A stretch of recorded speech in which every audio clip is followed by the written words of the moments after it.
जय हिंद स्टूडेंट्स, मैं हूं रवि कुमार सक्सेना। आपका अपना छोटा सा प्यारा चैनल नंबर 1 क्लासेस में आपका स्वागत है। आज हम एक खास टॉपिक के ऊपर चर्चा करने जा रहे हैं जिसका नाम है टाइप्स ऑफ वेक्टर। जिस तरह से लगातार यूनिट नंबर 2 अप्लाइड फिजिक्स 1 में फोर्स एंड मोशन के ऊपर हम चर्चा कर रहे थे, तो लास्ट क्लास में हमने बताया था, वेक्टर का इंट्रोडक्शन दिया था। सो वेक्टर क्या होता है और स्केलर क्या होता है, लास्ट के वीडियो लेक्चर में हमने अच्छी तरह से आपको एग्जाम्पल के साथ बताया था। फिर भी जो है आज अगर हम टाइप्स ऑफ वेक्टर के बारे में अगर हम पढ़ने जा रहे हैं तो सबसे पहले वेक्टर क्या होता है। वेक्टर उसको बोलते हैं, वेक्टर को हम इस तरह से डिफाइन कर सकते हैं जिसके पास मैग्नीट्यूड और डायरेक्शन दोनों होता है, उसको हम वेक्टर कहते हैं। अर्थात जिसके पास आपका मात्रा और दिशा दोनों पाया जाता है उसको हम वेक्टर बोलते हैं, ये सब कोई जानता है। तो वेक्टर जो है कितने प्रकार के होते हैं, उसका क्या क्या जो है टाइप्स है, क्लासिफिकेशन क्या है, उन सारी चीज़ों के ऊपर हम आज देखने जा रहे हैं। सो वेक्टर का जो है टोटल 10 जो है हमने यहाँ पर जो है टाइप लिखा है। पहला है जीरो वेक्टर, दूसरा है यूनिट वेक्टर जिसको हम लोग यूनिटी वेक्टर भी बोलते हैं, और तीसरा है इक्वल वेक्टर, चौथा नंबर है को इनिशियल वेक्टर, पांचवा है लाइक एंड अनलाइक वेक्टर, छठा नंबर है कोलिनियर वेक्टर, सातवां नंबर है कोप्लेनर वेक्टर, आठवां नंबर है नेगेटिव वेक्टर, नौवां नंबर है पोजीशन वेक्टर एंड 10वां नंबर है डिस्प्लेसमेंट वेक्टर। सो 10 जो है वेक्टर हैं, सबके ऊपर जो है हम बारी बारी से डिफिनीशन के साथ जो है चर्चा करेंगे। सो पहला वेक्टर का नाम है जीरो वेक्टर। सो मेरे साथ जो है हेडिंग लगाइएगा जीरो वेक्टर। जीरो वेक्टर, अब देखिए जीरो वेक्टर क्या होता है, तो जैसा नाम वैसा काम। जीरो का मतलब क्या होता है, जीरो का मतलब कुछ भी नहीं, यानी कि वैसा वेक्टर जिसके पास जो है मैग्नीट्यूड जो है जीरो रहेगा और कोई जो है डायरेक्शन नहीं रहेगा, उसको हम बोलेंगे जीरो वेक्टर। तो इसका हम डिफिनीशन हम इस तरह से लिख सकते हैं, the vector whose magnitude is magnitude, ठीक है, मैग्नीट्यूड आपको दिख रहा होगा जी, magnitude is zero and has no direction is called zero vector. यानी कि वैसा वेक्टर जिसके पास मैग्नीट्यूड जो है जीरो होगा और कोई भी डायरेक्शन नहीं होगा, उसको हम क्या बोलेंगे, जीरो वेक्टर बोलेंगे। तो जीरो वेक्टर आपको समझ में आ गया। चलिए दूसरा नंबर है यूनिट वेक्टर, यानी कि दूसरा नंबर देखिएगा यूनिट, ठीक है, यूनिट को हम लोग जो है यूनिटी वेक्टर भी बोलते हैं, ठीक है। यूनिट वेक्टर क्या है, तो यूनिट वेक्टर उसको बोलते हैं जिसका जो है मैग्नीट्यूड इक्वल जो है 1 के बराबर होता है। ध्यान से समझिएगा मेरे प्रिय छात्रों, जिसका मैग्नीट्यूड 1 होता है उसको हम बोलते हैं यूनिट वेक्टर, क्योंकि यूनिट या यूनिटी का मतलब ही होता है 1, ठीक है। तो द वेक्टर whose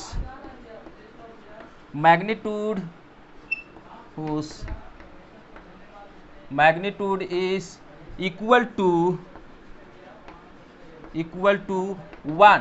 1, यानी कि वैसा वेक्टर जिसका मैग्नीट्यूड जो है 1 के बराबर होता है, ठीक है। और इसको हम यूनिटी भी बोल सकते हैं, क्या बोल सकते हैं, यूनिटी बोल सकते हैं। देखिए वेक्टर जब भी हम बात करेंगे तो उसके पास डायरेक्शन भी होगा, ठीक है। यानी कि वैसा वेक्टर जिसके पास जो है मैग्नीट्यूड जो है इक्वल होगा 1 के बराबर होगा, उसको हम क्या बोलेंगे, यूनिट वेक्टर बोलेंगे। हमने डिफिनीशन लिखा है, the vector whose magnitude is equal to 1, और यूनिटी का मतलब होता है 1। देखिए 1 जो अर्थात जो यूनिट वेक्टर है ये कहता है कि हमको जो है कुछ अलग ढंग से रिप्रेजेंट करके बताओ, यानी कि यूनिट वेक्टर को हम कैप से जो है रिप्रेजेंट करते हैं, ठीक है।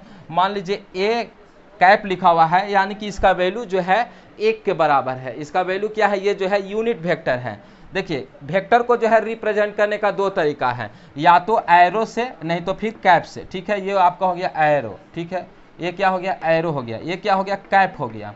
सो जहां पर कैप लगा रहेगा उसको हम बोलते हैं यूनिट वेक्टर, क्या बोलेंगे, यूनिट वेक्टर बोलेंगे। तो यहाँ पर ए कैप है, यानी कि ए कैप है, यानी कि ए का वैल्यू जो है 1 है, यानी कि यहाँ पर जो है, यहाँ पर जो मैग्नीट्यूड है वो 1 है। तो पहला जो है आपका कंप्लीट हो गया, दूसरा जो है कंप्लीट हो गया। अभी जो है आप इसको लिख लीजिए, हम इसको इरेज करते हैं। उसके बाद जो है हम तीसरा नंबर जो है आपका जो इक्वल वेक्टर है उस पर हम चर्चा करते हैं।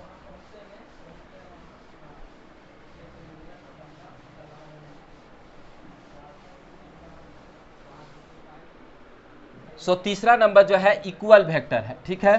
सो तीसरा नंबर देखिएगा इक्वल, इक्वल का मतलब होता है बराबर, ठीक है, इक्वल वेक्टर, ठीक है। अब वेक्टर का मतलब क्या होता है, जिसके पास मैग्नीट्यूड और डायरेक्शन दोनों हो। तो इक्वल वेक्टर समझने के लिए कोशिश कीजिएगा। मान लीजिए एक जो है पहला जो है आपका जो है इस तरह से, ठीक है, इसका वैल्यू है 5 न्यूटन, ठीक है, 5 न्यूटन इन ईस्ट डायरेक्शन, ठीक है, 5 न्यूटन इन ईस्ट डायरेक्शन। तो यहाँ पर जो है मैग्नीट्यूड कितना है 5 न्यूटन, और इसका जो है डायरेक्शन कितना, मतलब डायरेक्शन क्या कौन सा है, तो ईस्ट डायरेक्शन में, ठीक है। दूसरा भी जो है वेक्टर है उसका जो है ये भी जो है 5 न्यूटन है और ये भी जो है ईस्ट डायरेक्शन में है, ठीक है। तो यहाँ पर जो है देखिएगा इक्वल वेक्टर का मतलब जिसके पास मैग्नीट्यूड और डायरेक्शन जो है दोनों बराबर होते हैं उसको जो है इक्वल वेक्टर कहते हैं। लेकिन यहाँ पर जो है अगर मैग्नीट्यूड और डायरेक्शन दोनों बराबर होगा, केवल हम ये कह के अगर निकल जाएंगे तो ये जो है सटीक डिफिनीशन नहीं बनता है। क्यों? क्योंकि देखिए एक और हम एग्जांपल लेते हैं। मान लीजिए यही जो है 5 मीटर पर सेकेंड है, ठीक है, 5 मीटर पर सेकेंड है, ये जो है इस डायरेक्शन में है, ठीक है। कौन सा डायरेक्शन में है? ये जो है आपका इस डायरेक्शन में है, ठीक है। दूसरा जो है एक फोर्स है, वो जो है 5 न्यूटन का फोर्स है और ये भी जो है इस डायरेक्शन में है। देखिए यहाँ पर जो है मैग्नीट्यूड बराबर है, यहाँ भी कितना है 5, यहाँ भी कितना है 5, तो मैग्नीट्यूड बराबर है, डायरेक्शन भी दोनों का बराबर है, ये भी है ईस्ट, ये भी है ईस्ट। तो क्या हम इसको इक्वल वेक्टर बोल सकते हैं? क्या हम इसको इक्वल वेक्टर बोलेंगे? क्योंकि अगर बहुत सारे जो है बुक में और बहुत सारे जो है लोग जो है और स्टूडेंट जो है ऐसा कहते हैं कि इक्वल वेक्टर का मतलब जिसका मैग्नीट्यूड और डायरेक्शन दोनों बराबर होगा उसको हम इक्वल वेक्टर बोलेंगे। तो यहाँ पर भैया मैग्नीट्यूड भी बराबर है, 5 है, ठीक है, और यहाँ पर भी 5 है, लेकिन ये जो है मीटर पर सेकेंड में है, यानी कि ये वेलोसिटी है और ये जो है आपका फोर्स है। तो दोनों क्या बराबर हो सकते हैं? दोनों का डायरेक्शन भी बराबर है, तो ये जो है इक्वल वेक्टर कहला सकता है? नहीं। इक्वल वेक्टर उसको बोलते हैं जिसके पास मैग्नीट्यूड, ठीक है, मैग्नीट्यूड भी जो है सेम होना चाहिए, मैग्नीट्यूड भी सेम होना चाहिए और डायरेक्शन भी सेम होना चाहिए, ठीक है, डायरेक्शन भी जो है सेम होना चाहिए और साथ में साथ नेचर, यानी कि नेचर भी सेम होना चाहिए, ठीक है, नेचर भी क्या होना चाहिए? सेम होना चाहिए। नेचर कहने का मतलब अगर वो फोर्स है तो फोर्स ही होना चाहिए, दोनों जो है फोर्स होना चाहिए। अगर वेलोसिटी है तो दोनों जो है वेलोसिटी होना चाहिए। अगर दोनों एक्सेलरेशन है तो दोनों एक्सेलरेशन होना चाहिए। दोनों मोमेंटम है तो दोनों मोमेंटम होना चाहिए। दोनों जो है डिस्प्लेसमेंट है तो दोनों डिस्प्लेसमेंट होना चाहिए। तो ये जो है इक्वल वेक्टर कहने का मतलब जिसका मैग्नीट्यूड बराबर होता है, जिसका डायरेक्शन भी जो है सेम होता है और जिसका जो है नेचर भी सेम होता है। यहाँ पर देखिएगा ये जो है आपका इक्वल वेक्टर नहीं कहलाएगा, ये जो है आपका इक्वल वेक्टर कहलाएगा। तो इक्वल वेक्टर का डिफिनीशन क्या होता है? अब जो है हम यहाँ से डिफिनीशन को बना सकते हैं, ठीक है, यहाँ से हम डिफिनीशन को आपको लिख के हम बताते हैं ताकि जो है आप जो है एग्जाम में किस तरह से लिखिएगा वो भी जो हम आपको बता देते हैं। Equal vector, the vector which have same magnitude comma same direction and same nature, ठीक है, same nature is called equal vector. यानी कि इक्वल वेक्टर किसको बोलेंगे? वैसा वेक्टर जिसके पास सेम जो है मैग्नीट्यूड होगा, सेम जो है डायरेक्शन होगा और सेम जो है नेचर का भी होगा, सेम जो है नेचर का भी होगा, उसको हम क्या बोलेंगे? इक्वल वेक्टर बोलेंगे। चलिए ये जो है तीसरा नंबर भी खत्म हो गया। अब चौथा नंबर है को इनिशियल वेक्टर, ठीक है, को इनिशियल वेक्टर। तो चौथा नंबर मेरे साथ हेडिंग डालिएगा, को इनिशियल वेक्टर क्या होता है? तो को इनिशियल, सबसे पहले जो है नाम को समझने की कोशिश कीजिएगा मेरे प्रिय छात्रों, तभी जो है आप डिफिनीशन को अच्छी तरह से समझ जाइएगा। क्योंकि बहुत लोग जो है नाम को बढ़िया से नहीं पढ़ते हैं, जिसके वजह से जो है डिफिनीशन को अच्छी रीति से नहीं लिख पाते हैं। सो को का मतलब क्या होता है? ठीक है, को इनिशियल वेक्टर। देखिए को का मतलब होता है साथ में, को का मतलब होता है साथ में। जैसे कि मान लीजिए आपके साथ जो है काम करने वाला होगा तो उसको हम क्या बोलते हैं? को वर्कर, ठीक है, को वर्कर यानी कि साथ में काम करने वाला। इनिशियल का मतलब होता है शुरुआत, यानी कि एक साथ में जिसका शुरुआत होगा उसको हम बोलते हैं को इनिशियल वेक्टर। यानी कि जिसका शुरुआती एक ही बिंदु से होगा उसको हम क्या बोलेंगे, को इनिशियल वेक्टर। जैसे कि मान लीजिए एक वेक्टर है, ठीक है, ये यहाँ से इस पॉइंट से जो है शुरुआत हुआ, ये जो है ए वेक्टर है, ठीक है। दूसरा एक वेक्टर है इसी पॉइंट से जो है स्टार्ट हुआ और ये जो है बी वेक्टर है, ठीक है। तो यहाँ पर जो है दोनों वेक्टर का जो इनिशियल है वो जो है को इनिशियल है। क्यों? क्योंकि दोनों जो है एक ही पॉइंट से शुरुआत हो रहा है, एक ही पॉइंट से स्टार्ट हो रहा है। मान लीजिए यहाँ पर ओ दे दिए तो ओ पॉइंट से दोनों को स्टार्ट हो रहा है, तो इसको हम क्या बोलेंगे, को इनिशियल वेक्टर, को इनिशियल वेक्टर। तो को इनिशियल वेक्टर का हम लोग जो है डिफिनीशन को लिखेंगे, चलिए लिखते हैं। The vector which have the same starting point,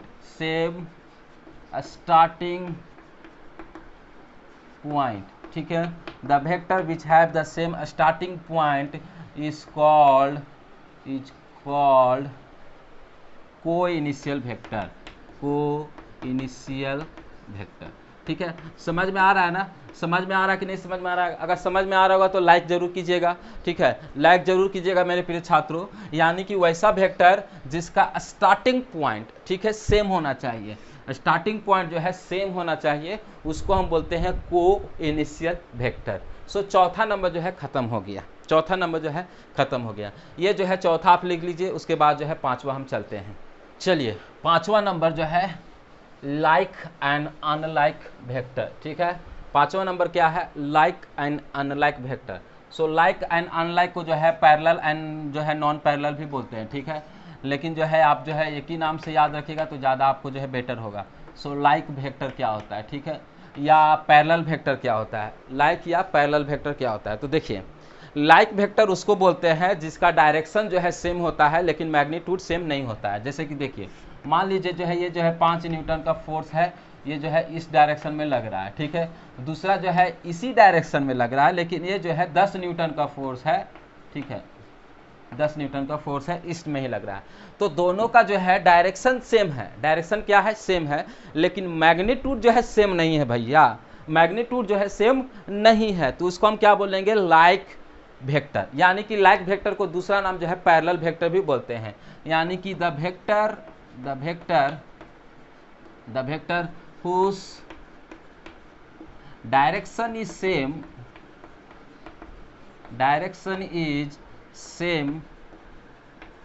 but different in magnitude,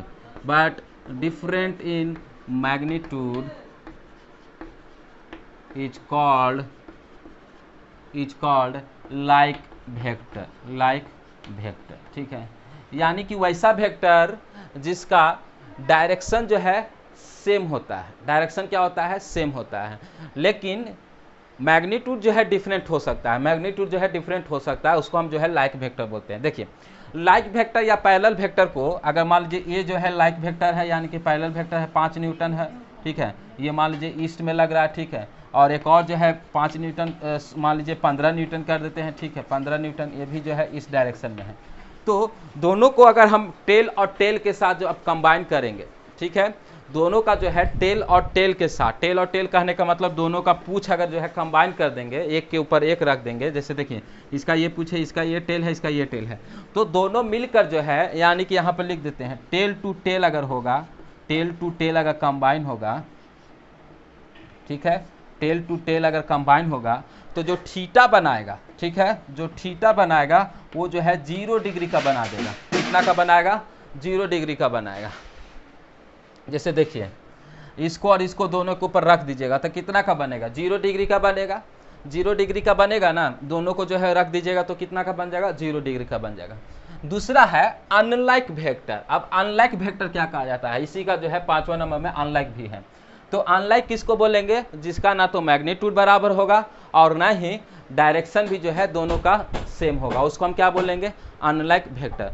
तो जो लाइक का जो है डिफिनीशन होगा उसमें जो है थोड़ा सा जो है चेंजेस कर देंगे, यानी कि दोनों के दोनों कोई जो है बराबर नहीं होंगे। यानी कि the vector whose direction and magnitude is not same is called unlike vector. ठीक है,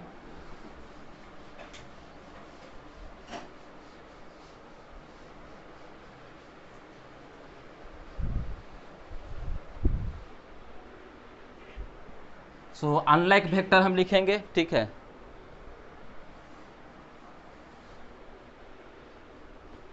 सो डेफिनेशन जो है अनलाइक वेक्टर का, अनलाइक वेक्टर। ठीक है, सो अनलाइक वेक्टर किसको बोलेंगे, यानी कि two vector having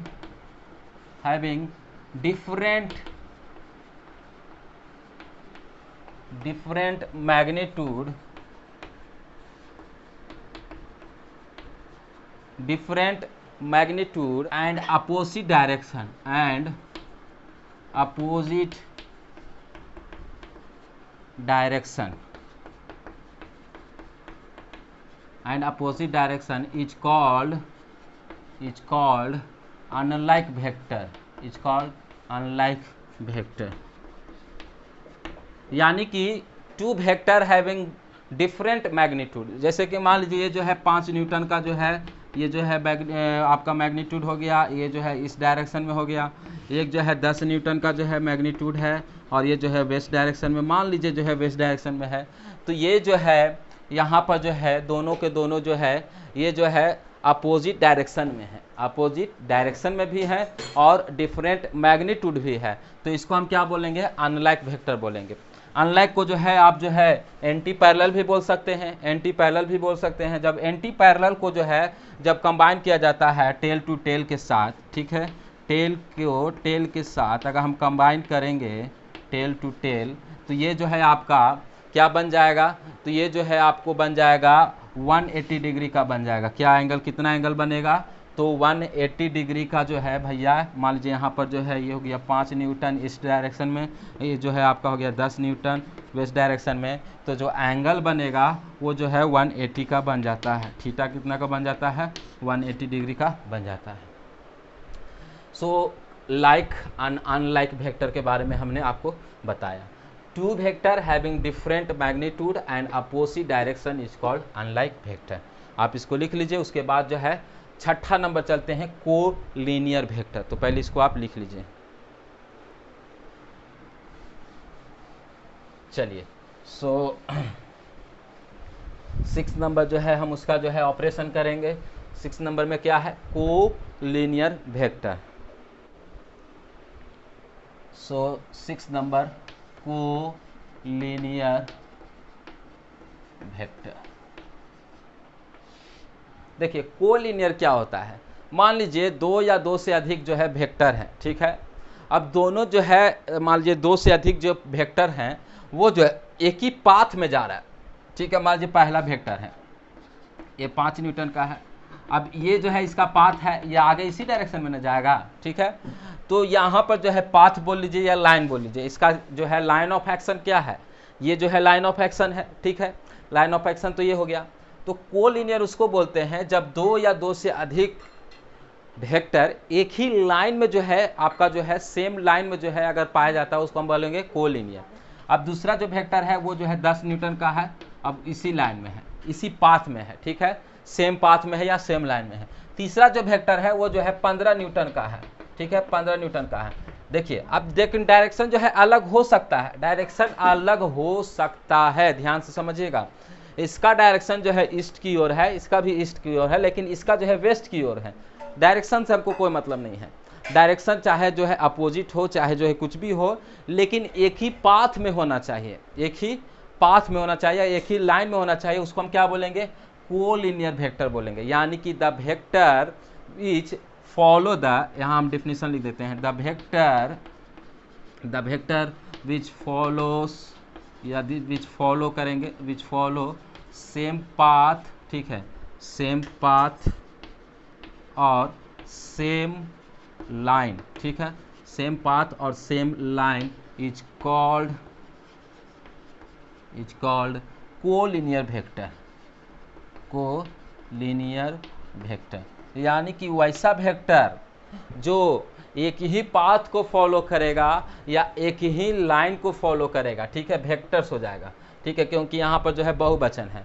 the vectors which follow same path और same line is called collinear vector, ठीक है। ये 5 न्यूटन, 10 न्यूटन, 15 न्यूटन एक ही लाइन में है, यानी एक ही पाथ भी बोल सकते हैं, तो इसको हम बोलेंगे कोलिनियर। तो ये भी हो गया। अब देखिए कोप्लेनर क्या होता है। कोप्लेनर कहने का मतलब जो एक ही प्लेन में लाई करेगा, जो एक ही प्लेन में लाई करेगा उसको हम कौन सा वेक्टर बोलेंगे, तो कोप्लेनर बोलेंगे, ठीक है। इसको हम इरेज करते हैं और हम जो है 7वां नंबर आपको बताते हैं कोप्लेनर, ठीक है। सो 7वां नंबर मेरे साथ हेडिंग डालिएगा।